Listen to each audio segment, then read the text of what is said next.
11. As many as possible, really. But we've got 9 scripts. Yeah. Easy. Okay, comrades, welcome to our next learning play session at Communist University. And we are absolutely delighted to have Finn. Is it Iunker? Iunker, yes. Iunker, Finn Iunker, who is zooming in from Oslo. I discovered Finn in connection with a letter that he'd written to the International Brecht Society, and we'll touch on that in the course of the chat that we're going to have, and we will be reading some of his work as a playwright. Okay? Yeah, okay. Yes. So, Finn, welcome to London. Thanks Thank you. for joining us. Thank you. Yeah. And could you just tell us a little bit maybe about your background and particularly as a playwright?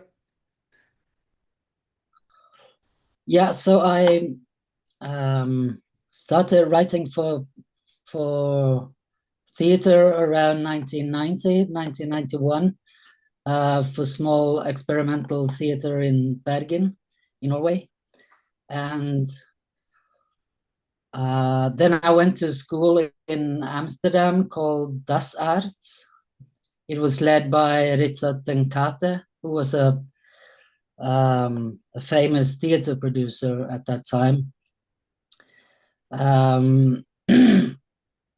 Later on, I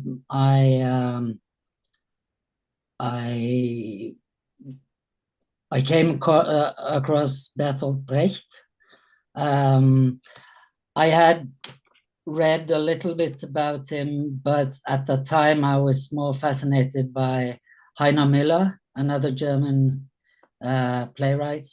Yeah. And at that time I found Brecht to be old-fashioned. But later on I discovered his life and his times, and I was attracted to him because everything he did was very alive. So I began to explore his writing. And I later on did a PhD on one of his Lehrstücke, the Ja-Sager, He Who Says Yes, from 1930. So I have a double career, if you like. I have done some academic work and then more my own writing. Yeah. That's about it. Well, the Lehrstück is of particular interest for us because we have been reading The Exception and the Rule, and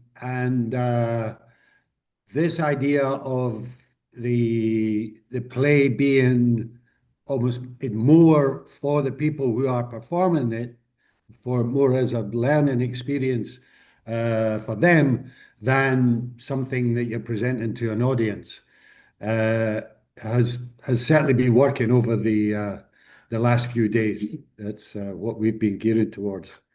Yeah. Yeah. And did you work on performances, or was it purely academic in that way, or with the Lehrstück? I have only done academic work on the Lehrstücke. Mm-hmm. I also believe that the teaching plays came first, and then the theory of the learning plays second. So the whole complex has evolved from teaching young students how to think, to be more about let them learn, which I find very sympathetic, I guess. Yeah. Yeah. Well, we'll be looking at one of your own form of Lehrstück, play alternative. We will be doing a reading of that this evening too. But that certainly seemed like a learning experience that we can touch on shortly. The another piece of your writing, Voices from Israel. Um, would you? I was going to read a little from that. It's been. I've got it translated from by Google Translate, but because it's verbatim speech from members of the IDF, yeah, that it it can work, possibly in easier than if it was more, poetic or your own language, that as well. So hopefully we could get a Yeah. sense of that, and then we could um, speak about that. So maybe I'll I'll do a bit from some sections that quite crudely I know about, because we've obviously not had much in the way of conversation, and this is the very first time we've met. Um, I've Yeah. uh, I've I've taken three sections from Voices: the beginning, a little bit from in the middle, and the end. And Esther doesn't know this, but I was wanting her to be involved in it as well. I've Okay. just got it marked up that Esther's going to ask me the questions. But this is the beginning of Voices from Israel. So, south of Nablus, 2009. What shocked you the most? I remember the searches in Kifl Harris. We spread out over the whole village and took control of the school. What particularly bothered me was that we chose a school. One of the classrooms was used for interrogations, another was used for detention, a third was used for the soldiers to relax. Then we went from house to house, 60 houses in all, banging on doors in the middle of the night. Those we woke up were terrified. The girls were urinating in fear. There was a feeling of, now we're going to show them, completely fanatical. Did you find out what the purpose was? We were going to find weapons. Afterwards, the brigade commander said that the Shin Bet had found information about someone who had thrown stones after all. We confiscated kitchen knives. What shocked me the most were the people who stole. Kifl Harris is a poor village. One of the soldiers said, "What a disaster, nothing to steal." Did he say that? Yes, they rejoiced in the misery they saw and spoke quite openly about it. At school, there was one who we knew was mentally ill. He started screaming at the soldiers and they hit him in the head with the butt of a rifle until he started bleeding. One of the people we interrogated worked 13 hours a day. Another had joined a settler in Israel to work. After 2 months, he was handed over to the police so that the settler didn't have to pay him. We had a stack of arrest warrants that the battalion commander had signed. We just had to fill in our names and the reason for the arrest. Is there anything else you remember from that night? I remember a house we demolished. We have a dog that can find weapons, but we just destroyed the house. The mother stood there watching and crying. The children stood there stroking her hair. When I think about how carefully Mom takes care of every nook and cranny of the house, and then we just came and destroyed it. Ramallah, 2002. We found Qassam rockets in a mosque, so we used a neighbour to defuse them. What does that mean?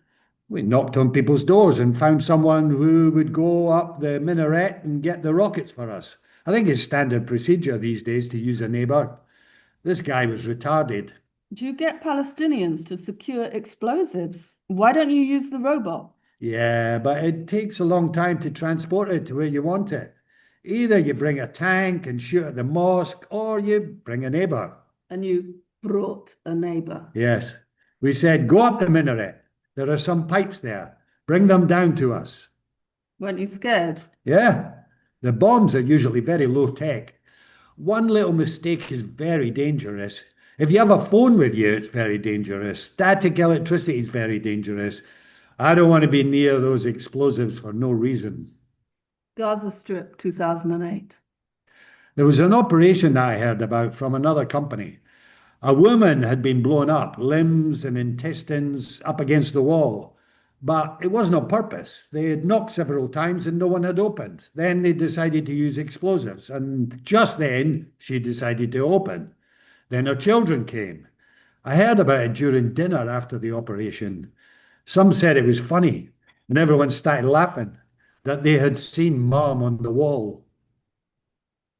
The settlement of Iunker, northeast of Nablus, 2006. What happens if someone gets too close? Too close to the settlement? If they look suspicious, we shoot to kill. If they're armed, we shoot to kill. Once we spotted some armed men coming up towards us. They turned out to be people from the settlement who had been giving their children weapons training. They had been to some kind of training camp. No one had said anything to us, so it got quite messy. Do you remember any terrorist attacks from your time there? No, I was only there for a short time. What about attacks by settlers? No, not while I was there. But I heard a story of a brigade commander who had been hit in the face by one of the settlers. There were even stories of settlers destroying military equipment, masked men who had beaten up a private and taken his radio. The only thing that happened while I was there was that I was spat on and scolded. Did you tell your superiors that the settlers spat on you? Sure. But when the starting point is that the brigade commander has been bitten by the settlers in Yitzhar, it's no longer about speaking up. Nablus, Ilon More, Itamar, and Yitzhar are known to be really difficult places. We know how the population thinks, so we try to make it as smooth as possible. In Ilon More, the settlers used to visit us at the post office, so the IDF issued an order saying it was illegal. As little noise as possible. Civil administration, 2000 to 2002. Everything that has to do with land and outposts falls under the civil administration, and 90% of the work is done at headquarters in the infrastructure section. The head of the section was arrested last week for selling Palestinian land to Jews. I don't understand why they arrested him now. It doesn't make sense. Everyone in this section is corrupt to the core. Wadi Ara, 2003. The entertainment was to work with the population, as we said. For example, emptying a boy's bag and playing with what he had, meaning he stood in the middle and tried to get the ball or whatever it was. Did the children cry? Well, they cried all the time. They cried and were scared. Did the adults cry too? Of course they cried. It was humiliating. The goal was always, I made him cry in front of the kids. Oh, I made him shit his pants. They did it? Yep. Why? Because they couldn't get the ball? Mostly because they were beaten. They were terrified, especially if they had children with them. The hills south of Hebron, 2003. I can tell you about something I did to someone who was on his way to the dairy in Hebron. I think it was a curfew at the time. It was illegal to cross right there anyway, and I caught him for the third time. I told him to get out of the truck, and he just cursed and scolded. So when I finally got him out, he was handcuffed and blindfolded. I took him to the base. It was about 10 in the morning, in the middle of summer, very hot. He had something like 2,000 litres of milk. 2,000 litres of milk were standing in the sun while he was handcuffed and blindfolded. Around midnight, I let him go. Okay. This piece, Voices from Israel, is based on testimonies collected and published by the Israeli organization Breaking the Silence. They have been generous enough to let me edit the text further. This is Finn speaking here, of course, as long as I treat each story as truthfully and respectfully. I have tried to write what I see, the bare events between all the details, as simply and clearly as I can. A big thank you to Breaking the Silence. Voices from Israel is a standalone work That is part of my scholarship project at the Oslo National Academy of the Arts, Department of Theatre, within the framework of the Programme for Artistic Development Work. The work is also part of my work as resident playwright at the Dramatikens Hus, where I have had the pleasure of adapting the text together with actors.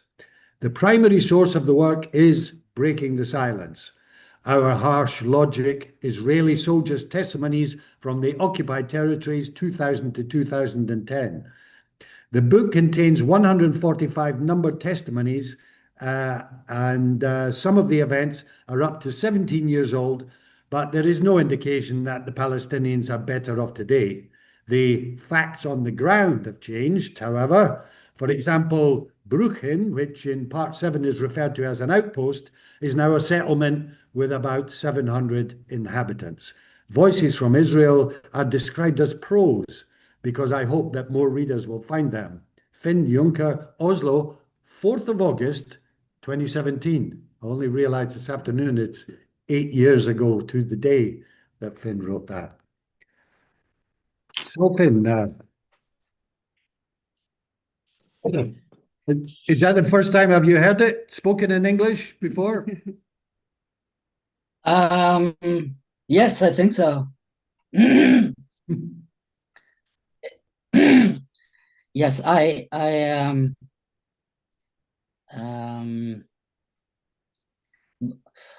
when I read these testimonies, I found them so troubling that I needed to write down everything they said that they did. And one of the I can say in light of the learning place, one of the goals is to have the actor meets what I thought would be only Norwegian audience, but to present each sentence and then try to connect with the audience with everything that sentence said. So in fact, you read it beautifully, but also a bit fast, because when you go into each sentence, it's so horrific, even though it's using plain language and everyday in an everyday setting. It's just horrific, just the stealing or the frustration that there was nothing to steal. How did they get there? And how do we as backers of Israel get to the point that we find this reasonable? Mm-hmm. I mean, partly because this type of material is never presented, really. You know, we never, so rarely are we allowed to hear these sorts of testimonies. Yeah. And I like what you said there, because it has that Brechtian thing of saying reality itself is the horror. So, you know, if we listen to these testimonies in a certain way, we can hear the horror contained in them, whereas normally it just would flow over us. This is just what happens, whereas here you're holding them up and forcing us to hear the horror in a really banal phrase, like there was nothing there to steal. You know, all of the implications of that are so immense. And when you say you know, they would say a line and then hold the silence in a way that with the audience. Is that what you mean that would happen with the sort of, was it the pauses between lines to allow the lines to have their effect, or it was just at the pace in which the actors would speak them? I mean, the actor has to find his or her own way into it, of course. Yeah. But actors have told me that it's getting more complicated to perform the text after a while, because at first you try to keep the pace up, but then when you try to sink down into each sentence, it's difficult to convey the meaning. It's like if I told you that I was on my way to the supermarket today and I met two boys and I smashed their heads, and then I met the postman and then I got home again. It's meshed into the everyday feeling, but there is so much horror there, and the horror gets even worse because no one is there to correct them, to say what do you mean you smashed two boys' heads today on the way to the supermarket? And you cannot stop because the text just continues and the whole occupation continues. It's difficult to stop at every sentence because there is no time to remember each violent act. It just becomes a stream. Yeah. And was it this that first drew you to working on such material from Israel, or had you been involved in this sort of issue prior to this, Voices? No, it was my first attempt. I also it took me many years to get into the Palestine issue, and also because of free speech issues. Because at least here in Norway, if nobody is so dumb that he or she wants to get involved in something that you will surely be called a racist, an anti-Semite. Yeah. So you better stay out of it. It's better to be engaged in environmental work or normal domestic politics. But it really irritated me that it was one thing that I was supposed to not be involved in. Yeah.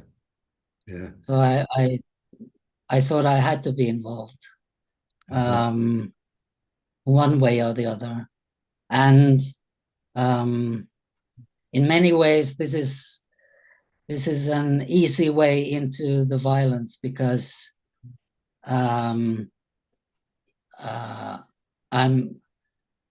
just reflecting what the Israelis are saying. Sorry, carry on. And it's also another layer of violence in the material that we never hear from the Palestinian voices. So there's a hidden cry there, that why do we always have to listen to the perpetrators, never the victims? But we are so used to it that we don't see the violence that entails. Yeah. Did you get much stick for it? Did it get attacked in any way as when you were performing the play, when it went on? Yes, it was attacked, but it's difficult to attack it precisely because it's their confessions. Yeah. So artistically, it's you have to take another person's confession into yourself and try to deal with it somehow. After I wrote the play, I've been more outspoken because I've delved more into the whole issue. Yeah. Well, that leads neatly onto how we first met. Well, how I came across you was the letter that you wrote to the International Brecht Society when they announced that they were going to have their first post-COVID symposium in Tel Aviv. And you wrote a letter. Presumably, you were a member of the International Brecht Society at the time, and so they published your letter, and then they published a reply. But you were clearly outraged at the call for papers that they had made. Yes, I've been a member of the International Brecht Society since 2010, and at every conference we have what we call a business meeting, in which we discuss the finances of the society and where the next conference should be. So in Leipzig in 2019, we discussed the proposal from Israeli scholars to have it in Tel Aviv. And there was a discussion at that meeting. I don't like speaking in public, but since nobody was saying anything, I felt I had to say something, and I suggested we had the conference somewhere else because our presence would normalize the occupation. I felt like a banner at the demonstration when I said normalize the occupation, but that was enough to get the discussion going.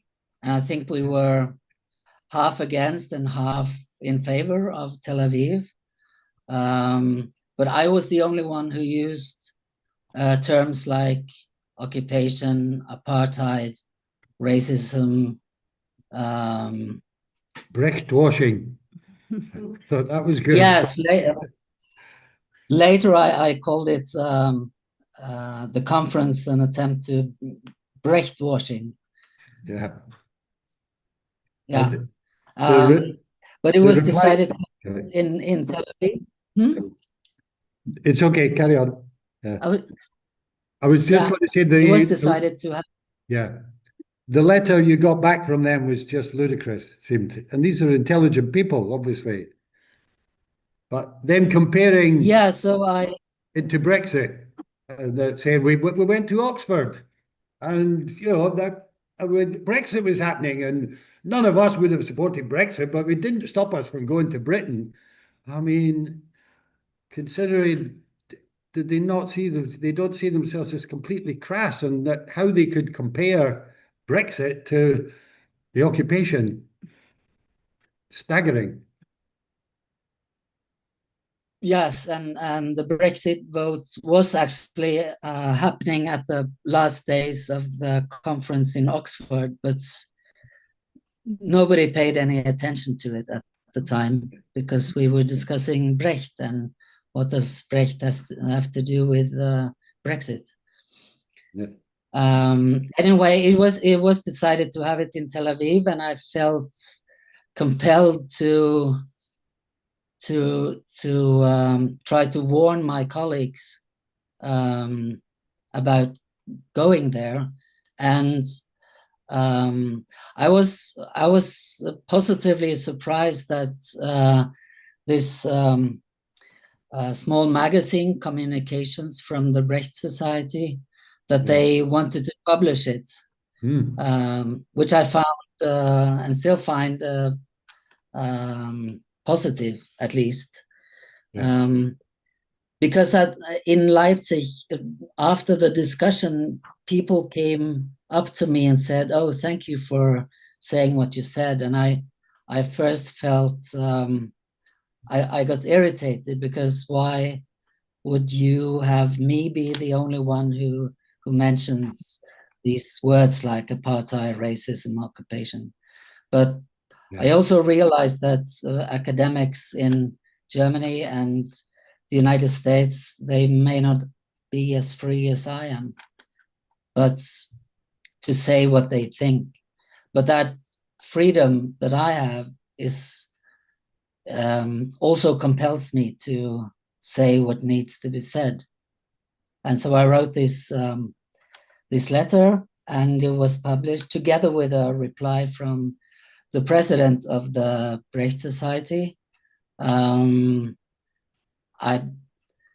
I wasn't surprised when he said, "Oh, let's talk about anti-Semitism instead of criticizing Yeah. the conference." But it's where we're at, and yeah, I can only stand for what I feel is right, and yeah, I'm glad they published it, and I'm glad that you found it. Yes, me too.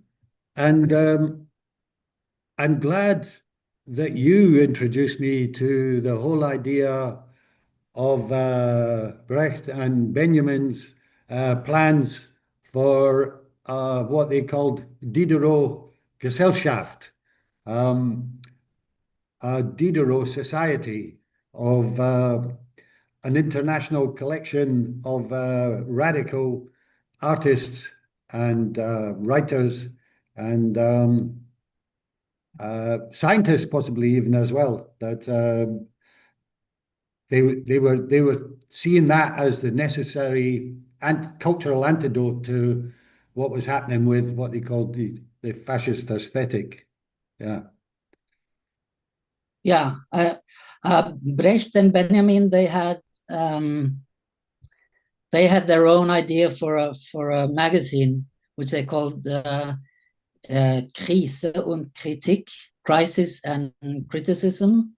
Mhm. But I think the idea to the Diderot Gesellschaft was more Brecht's own idea for a coming together of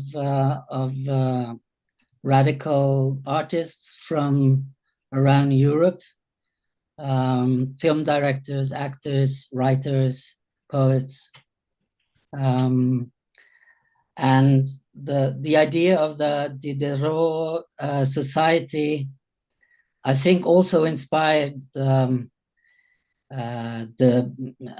Brecht readers around 1970 to found the International Brecht Society. Mhm. But I thought we should.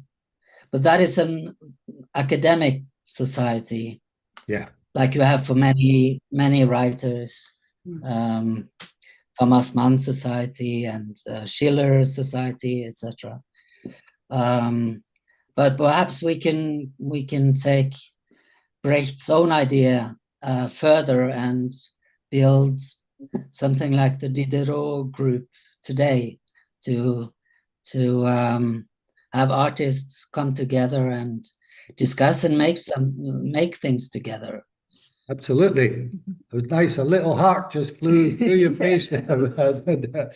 Somebody online is agreeing with that. Yeah. And it just been strange. It wasn't the plan, but we've just found somehow ourselves of a of a such a organization in embryo, with Darko Suvan and yourself and with Esther and me and Bill McGuire, the other people and the radical anthropology group members with a sort of cultural basis, and the some of the young Dutch comrades have been very enthusiastic about this, and we it ties in as well with what has been happening at this communist university during the day, the discussions on the possibilities for communist fusion. Um, I know you said yourself you're not a communist, but you like being among radical people. Yes, I do. You are one yourself. I don't consider myself a communist, but so what? Exactly. Yeah. Wonderful. Well, it's all very inspirational. Shall we maybe get ourselves organized that we could do a reading of play alternative now? Yes, please. Do you want to say anything about it in advance, or should we have then a little chat afterwards? I can say that I went to Amsterdam to participate in an experiment with children, and I liked the idea because at that time I thought the experimental theater was getting a bit dull, and I thought art for children is by definition not true art, and I like this. I like to challenge my own prejudices. So I came to Amsterdam with a story. I think it's Persian. That in a kingdom there's a river, and this river gets polluted, so that when people drink of it, they become mad. But the king is drinking from his own royal river, so he stays sane. And when the people understands that he is different from them, because he's not insane, they challenge him and make him also drink of the people's river, so he also becomes insane, and then everything goes back to normal. So I like this this way of logics biting its own tail, if you like. But I added a new a second and third act to this story, and I asked myself, what if this river was polluted by someone? What then? Yeah. And you did this with 11-year-olds in Amsterdam. Yes, it was. They were students at an international school, and so English was the working language, and I don't have my main characters in my play, which irritated some of the students, because they thought that a real theater play, it must have lead roles so that someone can be the star. And I said, well, the purpose of this play is to make you understand why it shouldn't be like that. And well, okay, she said, and she did a nice job, as did the others. Great. Well, I've been doing quite a lot of work over recent years with children myself in Glasgow, and seeing the great benefit of it. And in fact, it being a theme that is just starting for this week, really, in that tomorrow evening we look at the idea of radical pantomime. So it would be, it said family entertainment, but with storytelling and so on, aspects that would be considered often to be geared towards children. So this gets us off this week on that sort of kick very nicely. And I've got a range of not quite 11-year-olds in here that I'm now going to conscript to come up and read play alternative. We've managed to get Wonderful. 9 scripts on paper, so need 9 of you at least to come and join us here. Some of them are a bit small, so if anyone's very good at reading very small things, some of them are bigger. I've also got it on here, and I can use my phone. I'm dyslexic, I get stools. Move up a bit, comrade, so everybody can hear you. I got to take pictures now. Right. Fantastic. Yeah, Anyone want to two use more. that? Yeah. Use the iPad, is it too small for you? Yeah. That's it. Too shy. Too shy. Can you do it? Yeah. So if you try and get yourself into a nice clump there, that you'll be on camera. How are you going to distribute the roles? I'm just going to try and do that, working that. I've written them all down, Okay. and I thought there's a basis in which I thought we can do it. Ah. Sorry, Can I?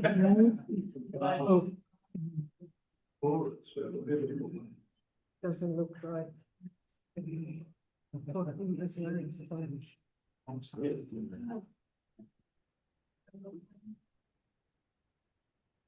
need the third screen. Sorry.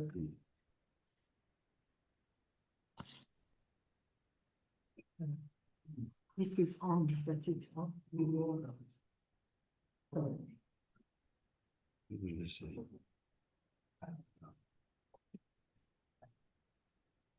Oh.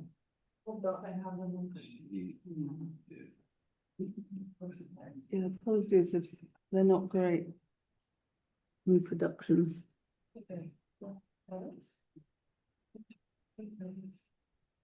Right. So there's a lot of the character one, but it is then broken up into A, B, C, D, E, F, G. Character 1A turns into secretary at one point. So I'm just going to randomly distribute these just now that like that. You could be play 1A that will become the secretary, B, right, C, D, E, F, and G. No, I've got James was going to do the king. Yeah, so G, yeah. No, you, yeah, sorry, don't your name. And so we also have the idiot. Don't know whether it's a useful idiot, one of Jack's favorite expressions. But there are in fact two idiots, but we'll just merge them into one idiot. But he pops up at various points. Have we got anybody left? Well, you can also be, we could try it that you all be the chorus. Yeah. Let's get it placed right then. Apart from the king, I think that yes, you have to, yeah, because but it's written like a little song, as you'll see when we come to that. But it's quite simple, and the chorus pops up at various points. Esther and I can do the narration, and I'll also name the characters when necessary. Now let me see if that's everybody. There is Finn with the intermezzo. Is that a character as such, or should we keep that as sort of narration as well? I don't know if he's there anyway. Never mind, we'll just work it out for ourselves. We'll do that as between us, that as well. Yeah, I think that's hopefully everybody. And then, so there's a few more instructions, as in that there are various points, there are pauses, So when we get to a pause, look to the person to your left and then the person to your right. Yeah. There are various points where there are instructions like clapping. I know it's tricky with your hands full of that, but just attempt to do some of the things that are asked as we go along as well. And that should hopefully do us. And you're not near the microphone, so nice and loud. And then should we sort of try seeing how we can just split up lines as we go along? Okay. Yeah. But who's the narrator? We are. Yeah. Yeah. So the best part for ourselves. Okay. Is Iunker still here? Yes. Was that? Is Iunker still here? Yeah, I think he's Yeah. been as. I'm sure he is. there. Yeah.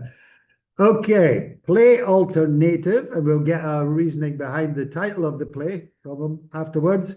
And we start with the prologue. In a kingdom, the people were all drinking from the same source. The main river running through the state. This river got polluted. When the people drank from it, they got mad. Since they were all mad, they thought they were normal. The king drank from another river running through his castle. Since they thought they were normal, they thought the king was the one who was mad. Because they understood that he was different from them. They wanted to overthrow the king. Because of the king's madness. In order to calm them down, And to keep his job, which he loved, and he loved his people, the king drank from the polluted river. the king went insane. And the people continued to worship him. Is there an act 2 here? First part. 1. In a kingdom, the people were all drinking from the same river. This was their only water source, and it got polluted from idiots higher up the river. Idiots. What's that? Chemical wastes. Wasted. Chorus. Three important things to avoid. 1. Thirst and hunger. 2. Cold. 3. Hostility. Keep these 3 things out of the way, and you are on the right way. And they dressed in warm clothes, Okay. and they drank from the river, and they shook hands like friends, and they had and the water made them mad. Character 1. We are all equal. And we have warm clothes on. But up there And he pointed to the castle up on the hill. lives the king. Well, he is the king. Where should he live? One clapped his hands. Because the argument had been to the point. One started to think about something completely different. The king is not like us. And they clapped their hands. Because he had been to the point.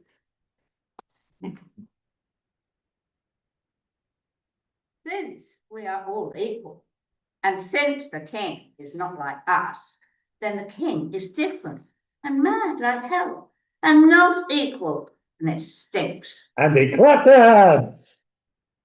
One started to cry because he had been thinking about, Something completely different. because he had been thinking freely. Like a madman. I am against the monarchy. Yes. Let's go and get rid of him. Chorus. Yes. And they clap their hands. Because they had a plan. And they shook hands like friends. The king was drinking from another river. The royal river running through his castle. Red river, slow flow, heat is silence. No will is still as a river, still will heat move, only through the mockingbird. Heard once, still hills. Wait, gates wait, purple trees, white trees, wait, delay, decay, living, never moving, ever moving. Iron thoughts came with me and go with me. Red river. T.S. Eliot. Don't know why I like him. The people came to see the king. Without an appointment. Step down now. Why? And the king was right in asking. But the people wanted to make the point. without the king making the other point. Sorry to bother you without an appointment, King. Well, we have to say something. You are the king and we are not. And all men and even some women are equal, but you are not. And different and mad, because this is the definition of madness. Therefore, please, sir, your royal highness, step down now. Personally, I have nothing against you, but with a mad king, well, it goes without saying. And they clap their hands To emphasize the argument. in front of the king. Besides, the river is not polluting, and we drank from it, and we feel fine. And they found what he had just said a bit confusing. And they shook their heads. And the king understood, The king cleared his throat like a king. getting ready to say something important. I am the king and not my people. My job is my people. Therefore, I need a glass of water, I think, to clear my throat, but my royal river is polluted. It has made me mad. May I have some of your water, please, before I step down? Step down now. Afterwards, you can step down to the river like one of us. And the king took off his crown. Without it, he looked like a person not wearing a crown. Go on, king. Your river, take me there. I love my job also when my job is no longer to have a job. So be it. And the king stepped down. And the former king stepped down to the river and drank from it and got mad and began to think. Who am I now? And since I am no longer the king, who am I not now? And no one listened to this very interesting question. Because they sang a song to cherish the season, which was spring. In spring, tiny little thing, ah, in spring, lovely little thing, emotions, ah, in spring, everything is different, ah. Intermezzo. The story of the river of madness is the story, every story has its own agenda, which is bigger than any world, just like every possible world put together. Tells you one story about the breakdown of one poem. This is rather trivial, but scientifically, if you had been sitting listening to a dialogue on, let's say, the cloning of sheep and teacups and people, then we would have been speaking of the cloning of our dialogue, which is similar to the cloning of historical events.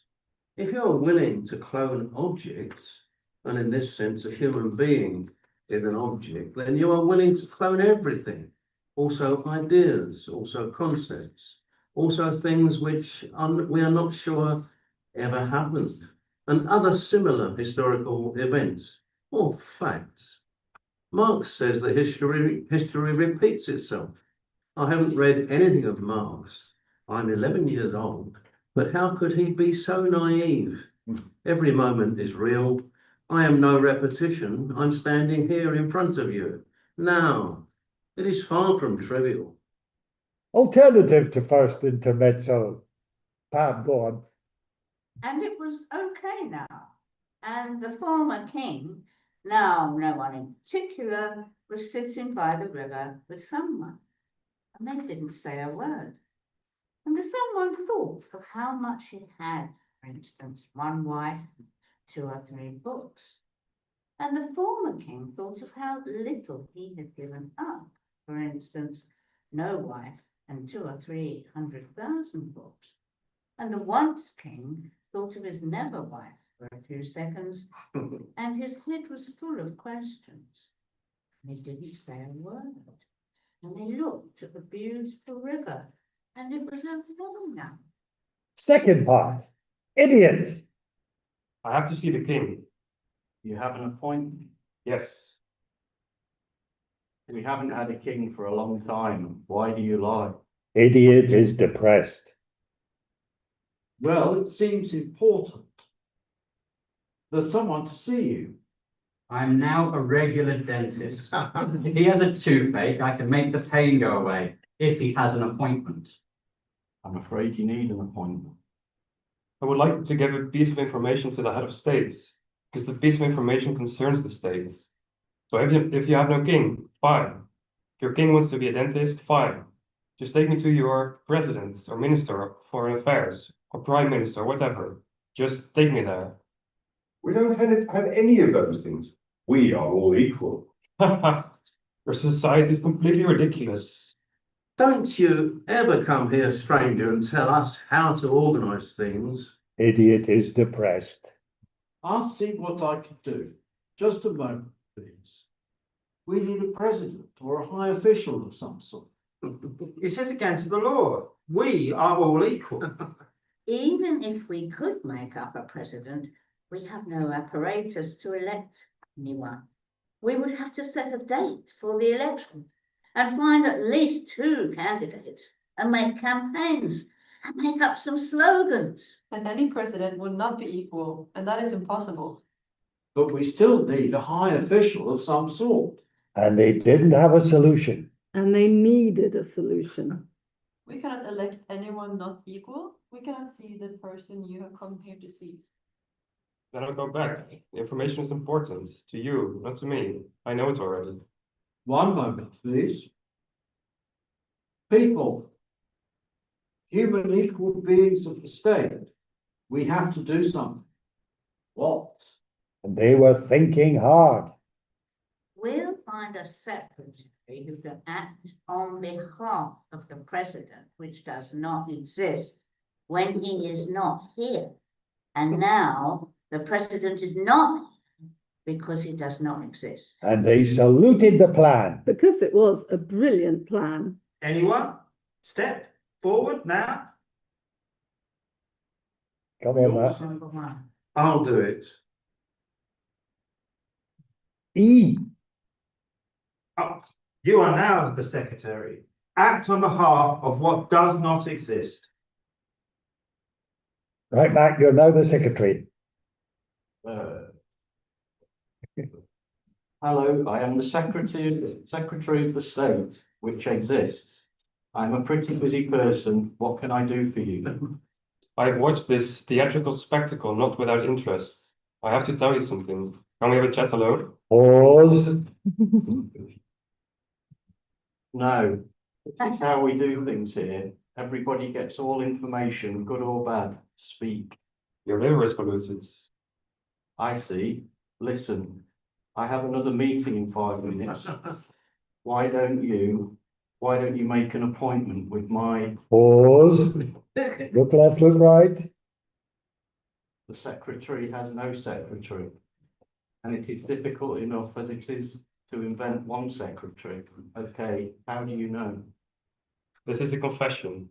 I've run away from my own people higher up the river. To tell you the truth, we polluted your river by carelessness. I'm afraid it might have changed you a little bit. Pause. This is a confession.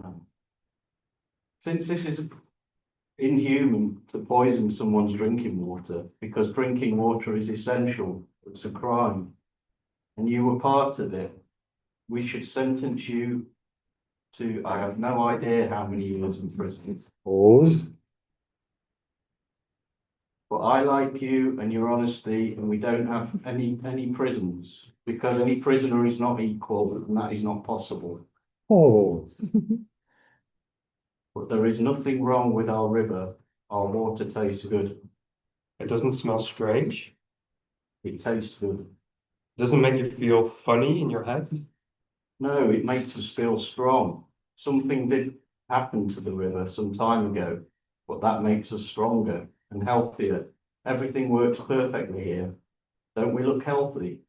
Yes, you do actually. Don't we look strong? Well, no. Let's find out. They have a contest. The secretary wins easily. You're right. The water has changed you in a strange way. I have to go back. With this kind of information, I will come home a successful spy. Bye-bye. They wave the idiot goodbye. We gave you this strength for free. We will probably send you an enormous bill. And he went away. Intermezzo. One, A, same as E in the previous scene. Secretary, your job is done. Step down now. That was fun. I do feel a bit funny in my head, but nicely funny. I thought it was the spring. In spring, tiny little thing, ah, in spring, lovely little thing, emotions, ah, in spring, everything is different, ah. And they shook hands like friends, And they were warm and not thirsty. and they went away to eat. One stayed. I don't feel funny at all. And he cried because he didn't feel funny at all. And he wasn't able to stop thinking about what he did not feel. And many seasons went by, and to separate body from mind, they soon turned the castle into a scientific and philosophical center. And they loved the books of wisdom, which they understood. And they celebrated wisdom. Part 3. One day, over the period of several days, The water level in the river first sank. then simply dropped out. They shook hands. They had no idea what else to do. They had warm clothes on, They had already had a wonderful lunch. and they were thirsty. One was sent up the dry river to map out reality. He came back in tears. The idiots higher up the river have made a dam. I finally had someone explaining me the situation. I'll demonstrate it with a little help from my friends. And they rehearsed a bit. One acted like himself. One acted like an idiot. Why have you made a dam? Drinking water is essential. One B, Oh, as idiot. one bit, sorry. So our brave spy came back and forth the dialogue he had had with you. We realised we had lost money in not selling the miracle water to. Your silly secretary won very easily over our brave spy. We realised we must have lost extremely much money. Our economy nearly collapsed since we couldn't not pollute the polluted river and not sell what we'd already given away. We too drank from the polluted river. The first one who drank got blind. We had to send him to a home since he was no longer like us. The second one went crazy and we had to send him to a home since he was no longer like us. This couldn't continue, so we stopped. Then we built the dam. Why didn't we think of this earlier? Now our economy flourishes like a lovely flower in spring. We make electricity, some of which we export, in return for which we import nice things like aeroplanes, cool cars, you name it. We still need something to drink. Can we come up to your estate and carry water down with us? Maybe you could buy some. We don't have money. We have everything we need except water. We cannot give you water. Water is essential. Our economy would collapse. Then we will fight for the water. I see no other possibility. We have to fight for it. I see no other possibility. But we normally shake hands like friends. This is no trivial matter. They have taken our water, we are friends, and they are not. We still have the water running through what was once the castle. That river is polluted. The king said so himself before he stepped down. We cannot drink polluted water. That would be insane. Then we will fight. I see no other solution. And there was no other solution. What will we fight with? We've never had any need of weapons. And they looked at their hands. And their hands were empty. We will fight with what we have. And he closed his hand. And the empty hand became a fist. We are not hungry, and we have warm clothes, and we stand together like friends against enemy. But we are a little thirsty, and soon we will be very thirsty. Time is running out. Let's go. And they didn't bother to salute the plan. Because it was the only possible plan. They knew it. And they shook hands, and the empty hands were full. They went. To war. The idiots had also prepared. Imported goods became weapons of steel. The war industry made the economy flourish like there was no end to spring. They waited for the attack. And the attack came, but not as expected. The empty hands were working. Quietly and effectively. A new dam was made higher up the river. The water was directed around the idiots. And the empty hands now had 2 states surrounding the enemy. And they had water both places. And they were warm. And not hungry. But tired of fighting. The idiots were now without water. Many died of thirst. But the economy flourished. This cannot go on. Even we need water. Let us stop acting like fools. Let us make friends with the enemy. Idiots! We have a war industry to think of. What is a war industry without a war? Let us continue the fight in our way and in their way. And the idiots continued to fight. With both weapons of steel and hands thinking. And the idiots destroyed much, but not all. Of the 2 states surrounding them. Because the empty hands had spread out. And were almost invisible, like a gorilla. But the idiots also made a new dam higher up the river. And the idiots directed the water back to their own state. And the economy flourished. The market reacted with optimism. The empty hands were everywhere and almost invisible. And they were looking ahead. We all know where this is headed. It is headed up to the top of the big mountain where the river starts. Let us go there straight away. And they went there straight away. And they drank of the water there. And they shook hands like an old ritual. And they were not hungry. And not cold. But very tired of fighting. Intermezzo. While fighting, they wanted to sing a song to celebrate peace. They had no such songs. And they were too tired to invent any. So they sang a song they remembered from old times.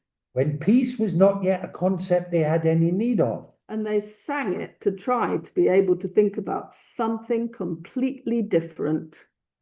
I like the flowers. I like the daffodils. I like the mountains. I like the greeny hills. I like the forest home. I like to walk alone. Ooh, I shall do, I shall do, I shall do. And it cheered them up a little bit. Part 4. The fight has to end, and the idiots will never let it end. I have an idea. And they were too tired to clap their hands. Since they take pride in fighting and are different, we should take pride in not fighting. Let them think they win, because we win when we let them win. And besides, they are idiots, and this is far too abstract for them to comprehend. And the plan was saluted by quiet nods. And they went to the idiots, and they surrendered to them. We lay down our arms. Which are these empty hands? Which we, of course, cannot lay down, only symbolically. You win. And the idiots made the victory sign with their hands. But further, we will pay you lots of money if you direct some of your water down to us. We demand at least Pause. 10,000 Pause. per year, since the water is so essential. But how are you going to produce all that money? We will think of something. And they had thought of something. They had been thinking ahead. We will give you 20,000 per year if you agree to the sum now. If you accept 20,000, means we can demand 30,000. We demand 30,000. You did not accept 20,000 when offered. We can give you 18,000 if you agree to the sum now. Okay. We'll accept 25,000. You did not accept 18,000 when offered. We can give you 15,000 if you agree to the sum now. Okay. We agree. But we also want lots of money to cover our war expenses. We can give you 50,000 to cover your war expenses if you agree to the sum now. If you accept 50,000, that means we can demand 80,000. We demand 80,000. Look, I'm a bit tired of this. We can give you 300,000 to cover your war expenses if you agree to the sum right now. If you can accept 300,000, means we can demand 500,000. We demand 500,000. 700,000? 900,000. Do you know how much 900,000 is? No, do you? You did not accept 700,000 when offered. We can give you 600,000 if you agree to the sum now. Okay, 800,000. You did not accept 600,000 when offered. We can give you 500,000 if you agree to the sum now. Okay, we agree. Good. And they shook hands, businesslike. One. You start giving us water now, we will provide you with a total of 515,000 in 10 days. 8. In 10 days, which currency? The best currency ever. Your own currency is the highest. Would you like the 515,000 in your own currency? That would probably be the best, yes. And you start giving us water now, unless you want less.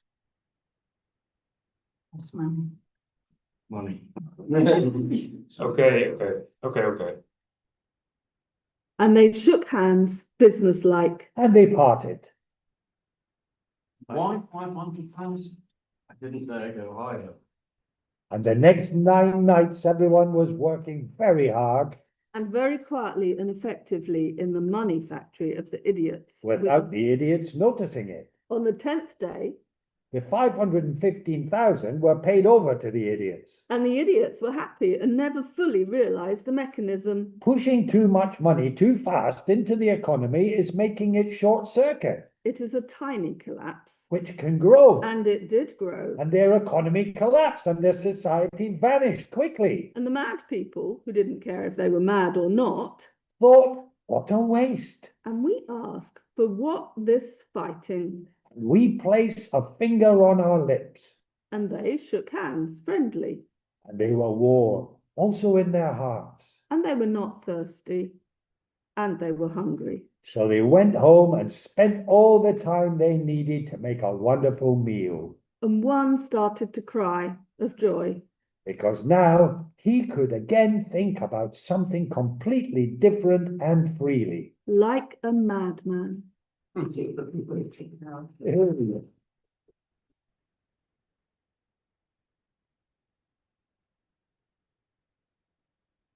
And folks, yes.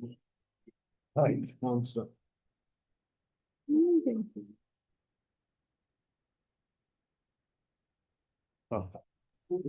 So the flip broke, Okay. so but these are in the right Okay, order. thanks so much. Thank you. Excellent. Thanks very much.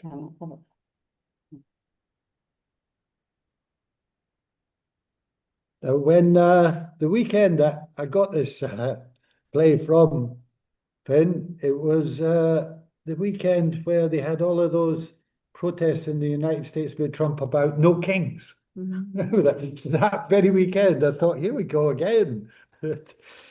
Art imitating life. Thank you. Or life imitating art. Well, what did you reckon to that, Finn? Oh, it was very nice hearing it again. It's been a while. Yeah. It's a good piece, and imagining being it with kids. Amazing. Yeah. Yeah, and it's narrated quite fast, so you can stop and insert songs and dances as you wish. Yeah. Kids made of it, that they understand the metaphors. I'm sorry? Maybe you could. Tina was asking, what did the kids make of it? Could they understand the metaphors to some extent? Yeah, I asked one of them, do you understand the point about inflation? And he said, yes, it's easy if now gold is very worth very much, but if it's gold everywhere, it will not be worth anything.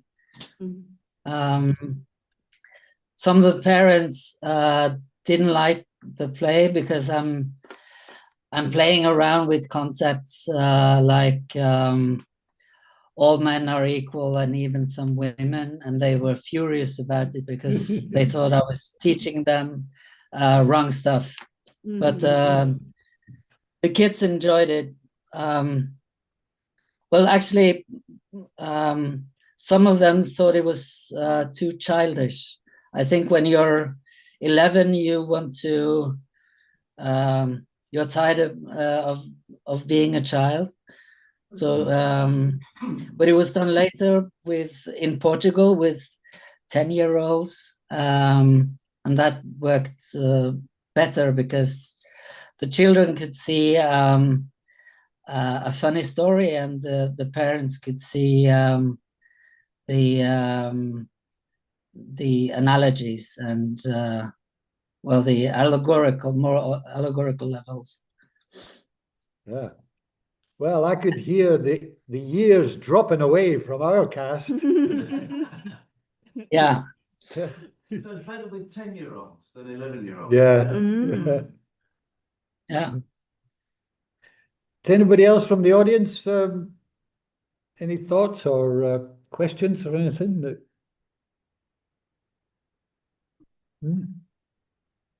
Comments? Or the cause. The actors as well. Yeah, the actors. The actors? What about them? Might want to say something. Yeah. Mm. Well, that's what I'm trying to gear towards. What did they learn? What did they learn? I think it's hard when it's passing by, though, isn't it? 'Cause you almost want to go back to each scene and, you know, discuss it and think about the sort of implications, because everything is so shifting. Who is mad? What is sane? Who is, you know, rational? Yeah, there, you know, there's lots to sort of learn, but in the flow of reading it, you can't hold on to those more philosophical and political questions. I like I mean, to me, what's interesting is playing about with the madness and the sanity. And I sort of got it when, you know, the king was I, but then, you know, it was beautiful in the sense of swapping it all about. It's a society without a king.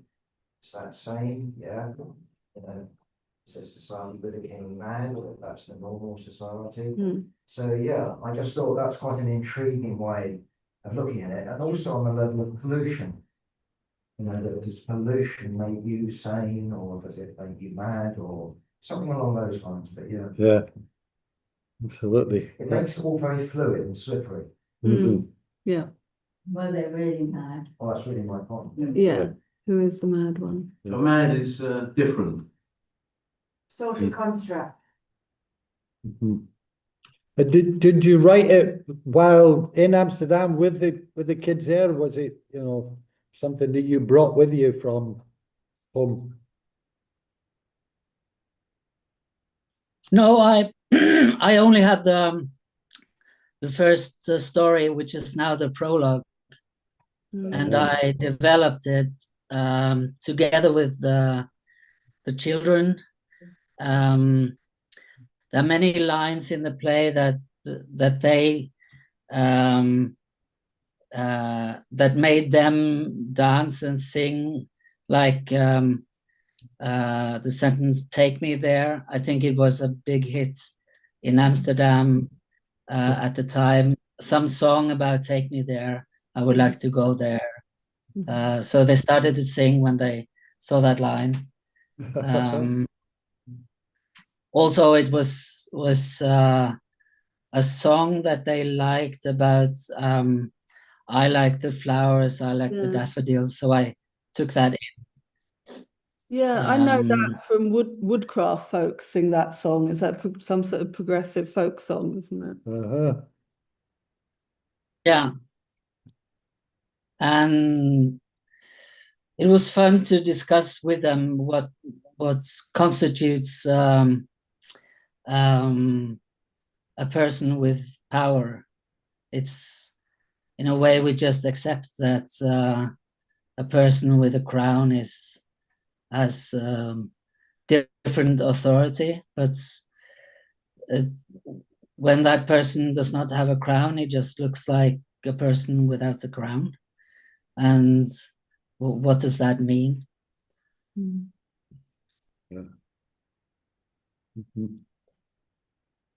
So to just round up, then Finn, was there what are you working on now? I know you've been working on a novel, is it? Yes. I'm trying to finish a novel. I hope it will be finished. I hope it will be published in spring. And I'm also working together with a singer and a pianist on. I try to write new lyrics to songs of Schubert, with the theme of Palestine. Wow. So very big contrast between the classical soft music and the terror in Palestine. But there are many more existential layers in Schubert's music, so it's fun to explore. Oh. And is there a sort of time frame for that? When it's going No, not yet, but I hope to write well, some of the songs in German and some in English. So maybe I have something to present to you the next time. Yeah, super. Yeah. Yeah. Okay. Great. Fantastic. Oh, thank you so much. Thank you. Thank you. Yeah. Well, all the best to Oslo and Yeah, and to our Diderot group. Yeah. Yes, we'll keep in touch. indeed. Yeah. Yes.